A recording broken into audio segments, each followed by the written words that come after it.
And of course, this is Dudjom Lingpa, a great yogi that lived in the 1800s, died in 1904, so relatively contemporary, and is having these dreams and visions of deities and teachers. And then I'm presuming wakes up and jots it down in his notebook. The dream that he just had with Vajradhara, and that's what we're reading right now. This one's also translated by Chokinima. And so, ideally, the text that we choose here would be accenting the view, accenting the sharings that you hear. So, one thing that's not talked about very often that actually I can maybe put out there is that the five wisdoms are basically, like five rays of the sun shining naturally. So in our case, we have this natural equality about us. We have a natural accomplishing wisdom, a natural discernment.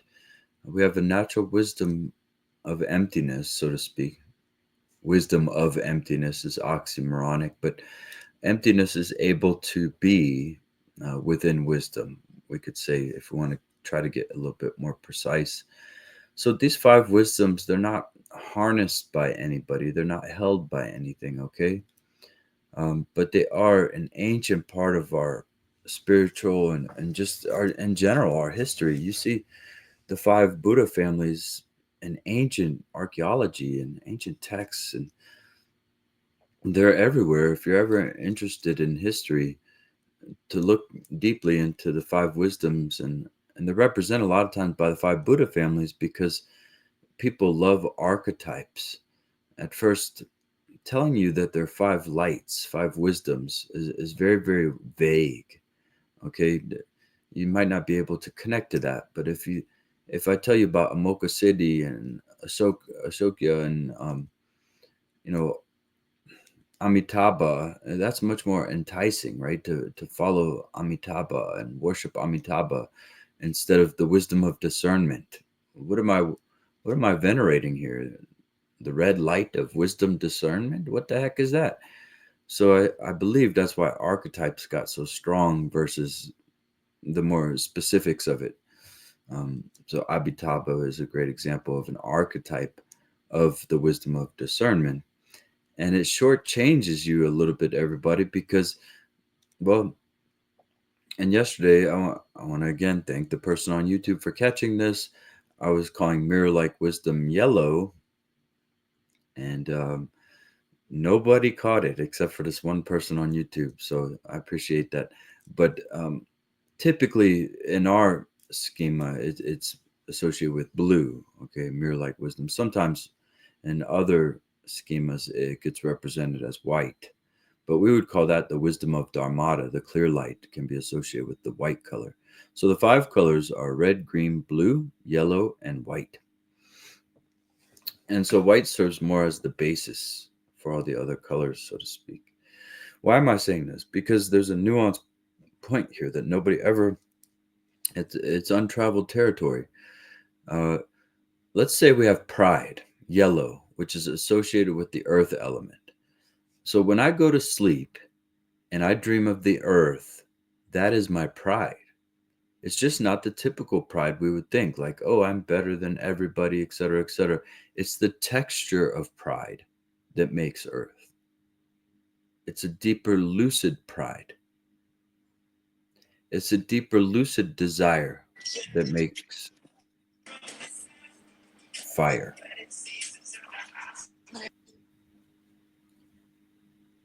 Making sense, right? The elements being reified. Now, people don't even entertain this possibility that you could be reifying the elements right now with your mind. Those are mind.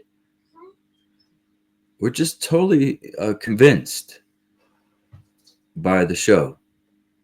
Yet when we go to dream or when we go to sleep and we have a dream, there your mind is making earth, it's making fire, it's making everything.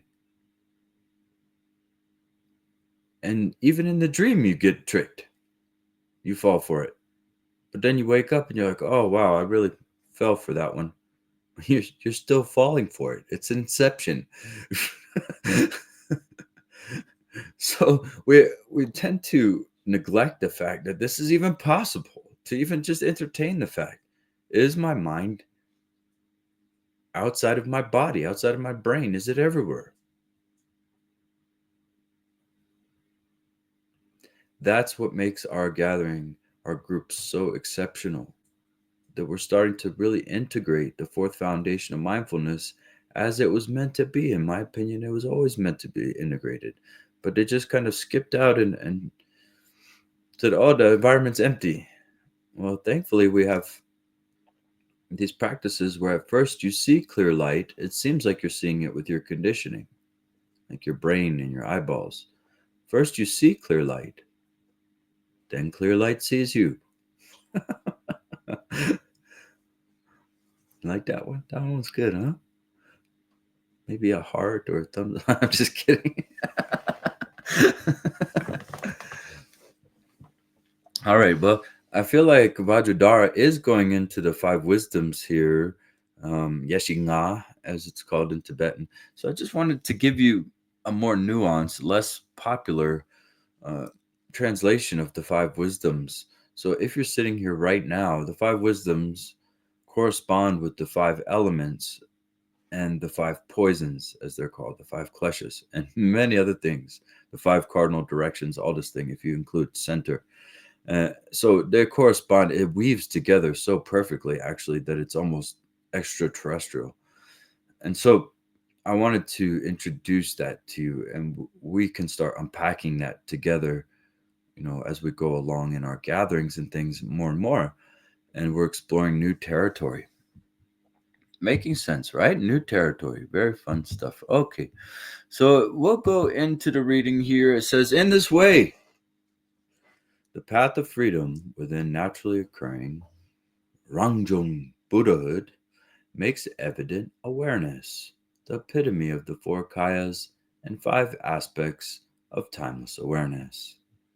Now, here's a great sentence that if you don't know the twilight language, this is self-secret to you. This is self-protected. So, naturally occurring Buddhahood is naturally occurring awareness, rang-jung, and it's just too simple that your own awareness, this own presence of mind, is the awakened mind. That is timeless freedom. It's too simple. It's right in front of your face.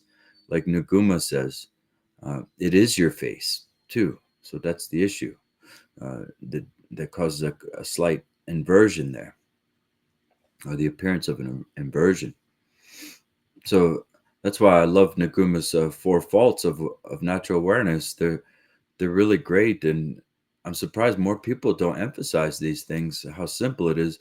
You hear Dudjom Rinpoche talk about it, you hear some of the old school teachers talk about it, but then it doesn't really get rehatched that, hey, everybody, this is very, very, very simple.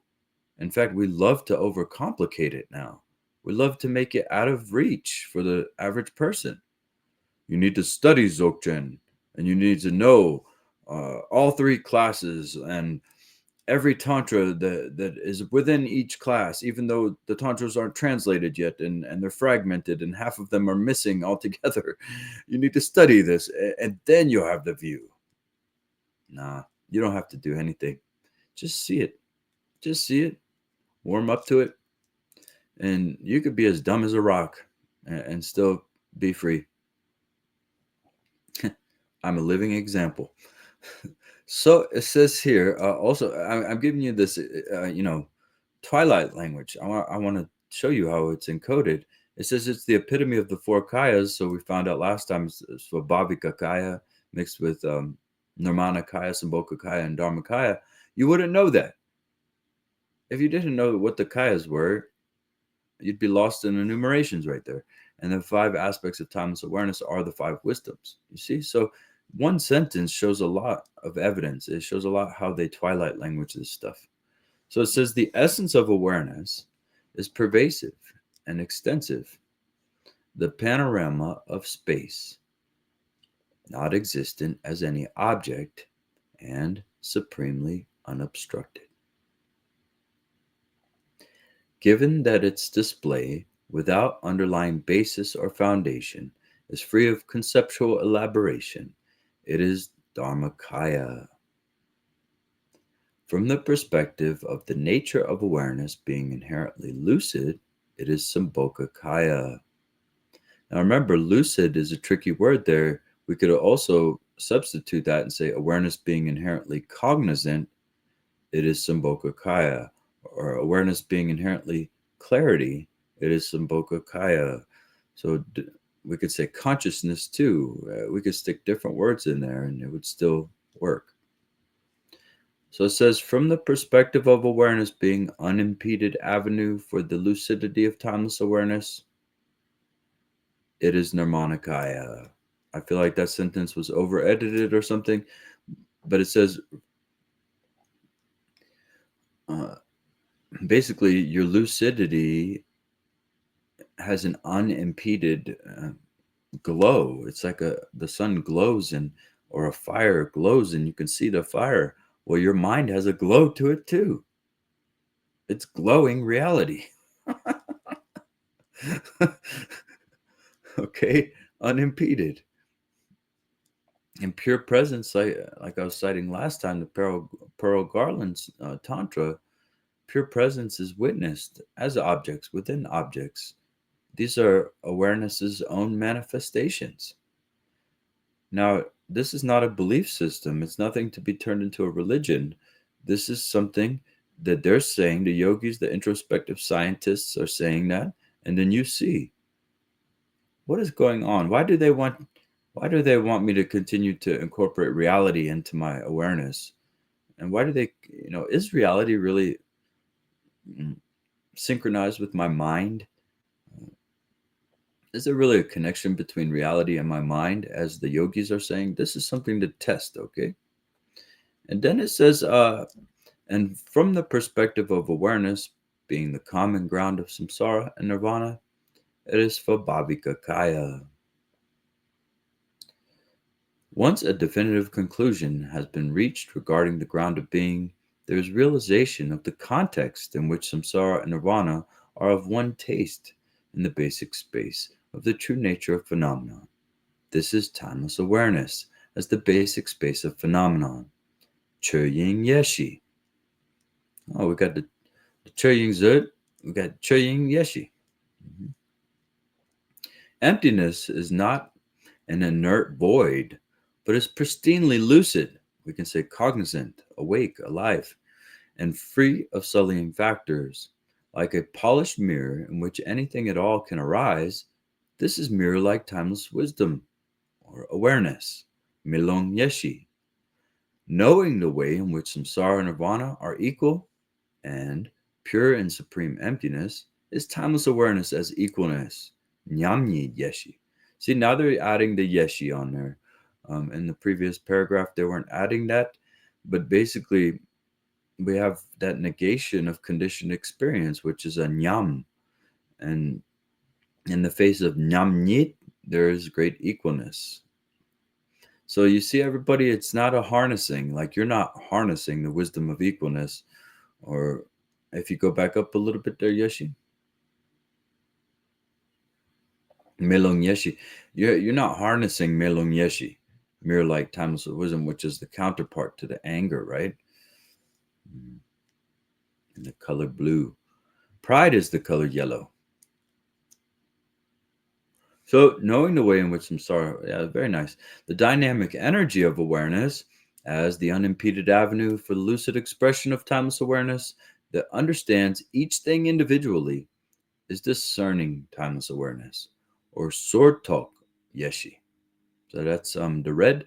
And it's not that you discern multiplicity one thing at a time. It's that you basically, if we go to the beach and we see a city made out of sand, and you see little sand cars and you see little sand people. Well, if you know sand, you know the whole thing. Yeah, right? It's the same idea here. As long as you know the nature, the essence, then you know each thing individually. So it becomes very multidimensional and nonlinear in that way when we speak in terms of multiplicity and non-duality. So it says, since the accomplishment of activities is naturally ensured in a state of purity and freedom through mastery of awareness, there is timeless awareness of spontaneous fulfillment. Jadrob Yeshi. So remember, that's typically translators would call that all-accomplishing wisdom, but here Richard Barron is calling it timeless awareness of spontaneous fulfillment. There's nothing like switching the words completely up to give us a run for our money. But they do have translation committees which agree on terms, on the nomenclature, which is nice, because it's nice to have consistency. That we'll never understand these things. They're all encrypted. We'll never be able to decode it if every translator picks their own version. And they love to do that when they first start translating in college. They choose a text as part of their course to translate, and everybody they have to choose their own thing. Obviously, they're just copying, right? So it becomes messy.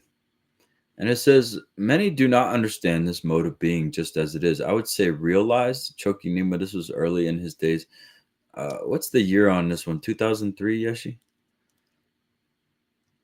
The publishing year on this book? 2006.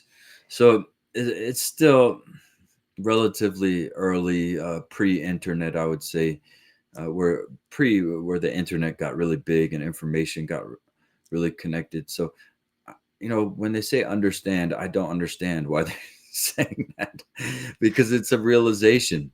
So it can be, many do not realize this mode of being just as it is, and instead make their path a passive state of consciousness that does not differentiate between conditioned mind, sem, and awareness, rigpa. Now I'm going to define that term for you, okay? If you're in your sleep and you're dreaming of a roller coaster ride, and you're yay, having fun and all this stuff on a roller coaster ride, well, all of that is rigpa. But if you're the character on the roller coaster, then that's sem. That's conditioned mind. You're falling for it. You think that it's a roller coaster. You think this is reality. You think it's true. And so that's a kind of ma rigpa, they also call it. And then once that person, that subjectivity, has realized, wow, this is all cognition, including what I thought was myself, is all pure consciousness, then it becomes rigpa. And rigpa has never been conditioned. You only thought it was conditioned. Just like your cognition when you go to sleep doesn't get corrupted. You can't break it. You can have a dream where you break 1 million plates and shatter 1 million glasses, but your cognition doesn't suffer from even a fracture. Not one crack in your cognition. Okay? You can dream of utter hell and it'll still be pure cognition. Now, so in that way, no matter what you're dreaming of, it's always pure consciousness. And we are pure energy with a whole bunch of labels stuck to it. So it says, outwardly, they perceive sensory appearances to have characteristics of substance, nopo, and karmic neutrality, lungmatan. Inwardly, they are rigidly bound by the concept that their bodies have substance and are karmically neutral and permanent. Yeah. And even modern science is saying your body's just water and space, buddy. Not much to it, actually. I think they have one scientist who said that it's about a sugar cube of actual matter, and even that is empty. The whole body is mostly empty space. So it says they may achieve a stable experience between these two poles, as it were, which is merely a state of unceasing consciousness, lucid and aware. There is a slight possibility that this will create virtue which propels them to the two higher realms. However, they will not attain a state of liberation and omniscience. This is, therefore, a flawed approach. Again, they're just dissing on Sutrayana Shamatha. It was very popular back in the day, and it still is, traversing through the jhanas, thinking that you got stages and levels to accomplish. So Dzogchen spends a lot of time actually just sort of refuting that approach. How much we got left there, Yeshi? Okay, we'll save it for next time. It's a little bit longer of a chapter. Thank you so much for facilitating that, my friend. And I think that's it then. It's still, I feel like the chapters that are coming up are going to be more and more potent.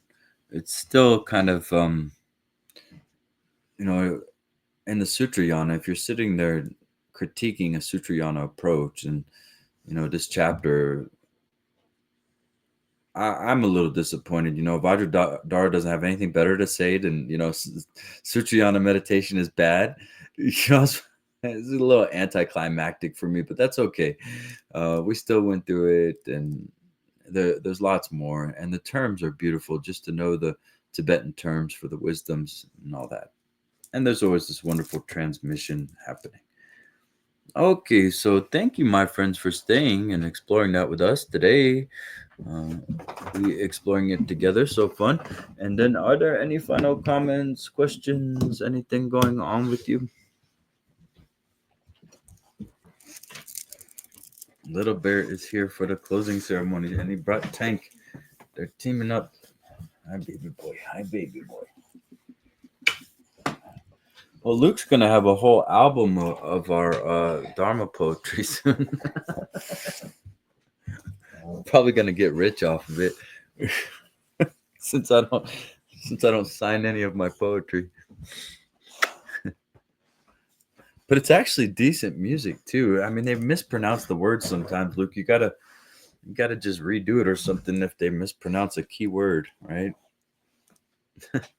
Like that other song. I don't know what the heck he said, but it was funny. He totally mispronounced a few words in the last one. Hi, Tank. You guys get to see Tank. Isn't he so sweet and pretty? Oh, hi, Tank. I feel like he's been my best friend for many lifetimes. Across many lifetimes. I had this puppy when I was a kid, and I just named it Tank. I didn't even know what a tank was. I was so young. I was just like, this is Tank. And then the puppy died of parvo. And so I feel like it was Tank, but he wasn't ready yet. We weren't ready yet. And now we are together again. Okay. That's right. I got a gang of dogs. I don't hang out with humans, except for you all. You're not really human. But I appreciate all your company today, and for the new people, I hope you had a nice ride. Time to drop you off. We'll take a moment of silence for the dedication.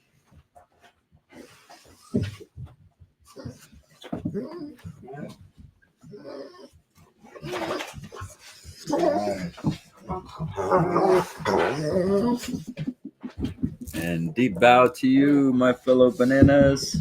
Have a beautiful day.